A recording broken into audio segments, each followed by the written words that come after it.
കനത്ത തിരിച്ചടിയാണ് സംസ്ഥാന സർക്കാരിനെ സംബന്ധിച്ചിടത്തോളം ഈ വിഷയവുമായി ബന്ധപ്പെട്ടുണ്ടായിരിക്കുന്നത്. അതായത് സർക്കാരിന്റെ വികസന പ്രവർത്തനങ്ങൾ, അതോടൊപ്പം തന്നെ ഈ വരുന്ന തെരഞ്ഞെടുപ്പിലെ നയരൂപീകരണം അതൊക്കെ ലക്ഷ്യം വെച്ചുകൊണ്ടാണ് ഒരു സർവേ, നവകേരള സർവേ എന്ന പേരിട്ട് ഒരു സർവേ നടത്താൻ തീരുമാനിച്ചത്. അത് CPIM-ന്റെ രാഷ്ട്രീയ സ്റ്റണ്ടെന്ന് ചൂണ്ടിക്കാണിച്ച പ്രതിപക്ഷം രംഗത്തെത്തിയിരുന്നു. പക്ഷേ ആ പദ്ധതിയുമായി സംസ്ഥാന സർക്കാർ മുന്നോട്ട് പോകുകയായിരുന്നു.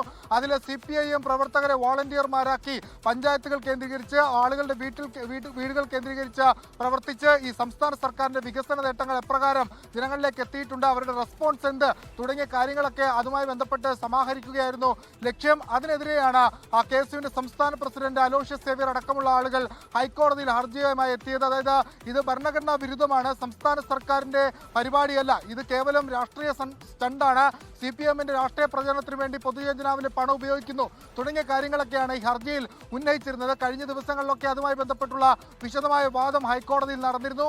ചീഫ് ജസ്റ്റിസിന്റെ ബെഞ്ചിലാണ് ഈ ഹർജി പരിഗണിച്ചത്.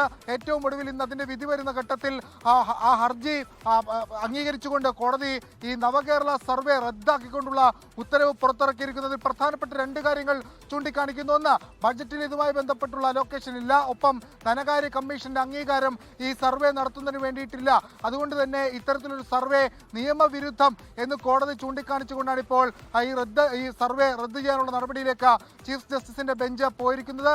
സംസ്ഥാന സർക്കാരിനെ സംബന്ധിച്ചിടത്തോളം വലിയ തിരിച്ചടിയാണ്. ഒരു നയരൂപീകരണത്തിന്, അതായത് വരുന്ന സർക്കാരിന്റെ അല്ലെങ്കിൽ വരുന്ന തെരഞ്ഞെടുപ്പുമായി ബന്ധപ്പെട്ട ഒരു പ്രകടന പത്രികയിൽ ഉൾപ്പെടുത്തുന്നതിന് വേണ്ടി ചില കാര്യങ്ങൾ ചോദിച്ചറിയുക എന്നുള്ള ലക്ഷ്യത്തിലാണ് സർക്കാർ ഇത്തരത്തിലൊരു പദ്ധതി സംഘടിപ്പിച്ചതെന്ന പ്രതിപക്ഷ ആരോപണം ഊട്ടിയുറപ്പിക്കുന്ന രീതിയിലേക്ക് ഇപ്പോൾ ഹൈക്കോടതിയുടെ വിധി വന്നിരിക്കുന്നു. രണ്ട് പ്രധാനപ്പെട്ട ഹർജികൾ, അത് ഒന്ന് KSUവിന്റെ മുബാസും മറ്റൊന്ന് KSUവിന്റെ സംസ്ഥാന പ്രസിഡന്റായ അലോഷ്യസ് സേവ്യറുമാണ് ഈ സർവേക്കെതിരെ ഹർജി ഫയൽ ചെയ്തത്. അതിൽ വിശദമായ വാദം കേട്ടു.